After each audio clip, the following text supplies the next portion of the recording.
I'm Michaud. I'm a senior at Gaither High School, and today I'm going to be sharing a little bit about myself and then give a message.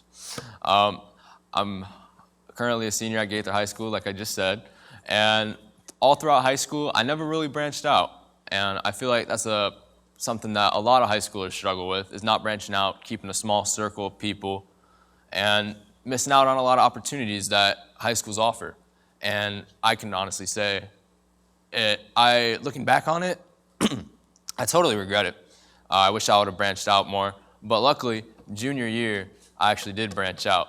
And I played tennis my junior year. I sucked, but it was fun. I eventually got better at it throughout the year, and then senior year came, and we had a pandemic, so I didn't really get to play tennis that much. But that's besides the point. I tried something new, and that is what's really important. Just taking advantage of all the opportunities that come our way. And that's kind of what we're going to be talking about today. In our first Bible passage, we're going to be in Ecclesiastes chapter 11, and we're going to skip to verse 6, because we are. Solomon says, "Plant your seed in the morning and keep busy all afternoon, for you don't know if profit will come from one activity or another." So now what that is saying, when you're done with work in the morning, which for us, high school, or maybe it's work for adults, don't be caught up on that one specific job. When you're done with it, go out and try something new. Take advantage of opportunities that come your way.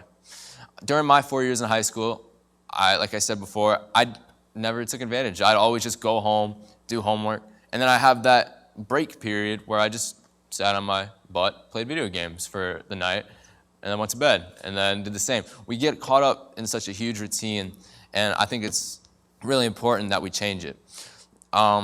Then we go to verse 9, and Solomon says, "Young people, it's wonderful to be young.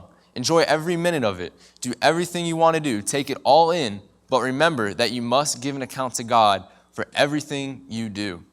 Why is this important? Because when we die, we're going to go to heaven, and we have to provide an account for God on why we should go to heaven.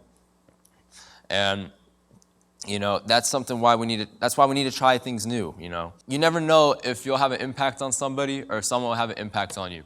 One story that I also love is Acts 10, when we see Peter. He was so caught up in following strict rules, and so God gives him this vision. And the vision was to get up and kill and eat. Peter goes on to say, "I have never eaten anything impure or unclean."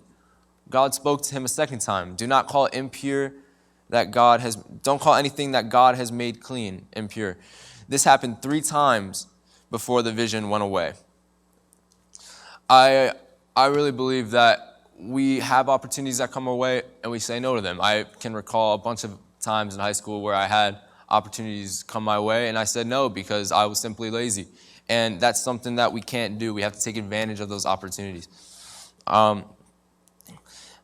So Peter, who's still in shock by this crazy vision, gets called upon by the Spirit and it tells him that Simon and 3 men were looking for him. So I can't imagine what's going through this guy's head right now. He just had a vision to go kill and eat, and now he has Simon and 3 men looking for him. Like that, I would be in shock. Peter goes on to meet the guys, and we find out they were sent by Cornelius. Now, why this is huge, you might ask, Cornelius was actually a Gentile, and Peter was Jewish. And back then, it was against the law to associate a Gentile with a Jew.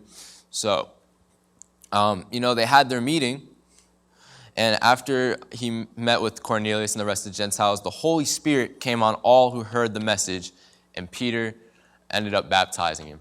This is huge. This changes the identity of the church, and it changes the course of history right in front of our eyes. God calls us to do big things. God calls us to do small things. It's just important for us to notice it and then do it. This is all important. We never know what God will lead us into. So as I leave today, I have 2 questions for you to ask yourself. I want you to ask, what new thing might God be leading you into? And where can you branch out and meet someone and try new things and open up opportunities? You never know how God is going to move in your life and what opportunities he shows you. And it's important to notice and take charge once he does.